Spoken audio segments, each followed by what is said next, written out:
Bismillahirrahmanirrahim. It's me Sayyid Muhammad Hassan Raza from mathemath.com. Let's start with question number 1 of exercise number 1.1.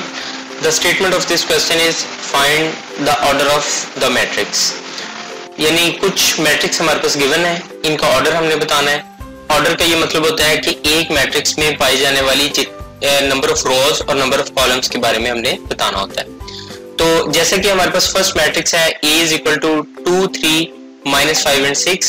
अगर हम इस matrix में देखें तो हमारे पास दो रोज हैं, एक ये रो है, एक ये रो है और इसी तरह से दो कॉलम्स हैं, ये एक कॉलम और एक ये कॉलम।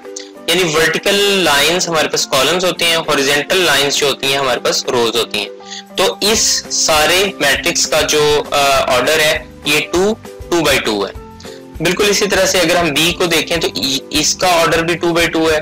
अगर हम C को देखें तो इसका ऑर्डर हमारे पास एक रो है और दो कॉलम्स हैं। तो सबसे पहले तो हम रो को लिखते हैं, इसके बाद हम कॉलम को लिखते हैं। तो ये इसका जो ऑर्डर है ये 1 and 2 है, यानी एक रो है और दो कॉलम्स हैं।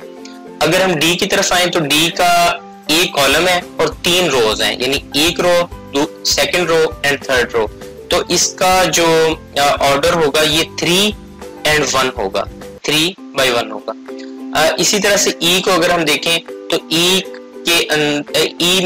मैट्रिक्स में यहाँ पे तीन रोज हैं, एक ये रो, दूसरी और ये थर्ड, और इसी तरह से इसमें 2 कॉलम्स हैं। तो इसका ऑर्डर 3 by 2 होगा।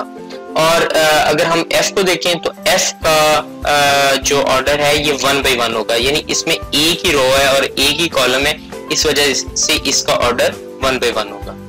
क्वेश्चन नंबर 1 कंप्लीट हो चुका है। अगर आपको इसमें कोई कंफ्यूजन है तो आप हमसे कांटेक्ट करें। हमारा यूट्यूब चैनल अवेलेबल है, आप उसे सब्सक्राइब करें और बेल आइकन के बटन को प्रेस करें ताकि हमारी लेटेस्ट वीडियोस और अपडेट्स आपको मिलती रहें। Thanks for watching मैथमेथ.com।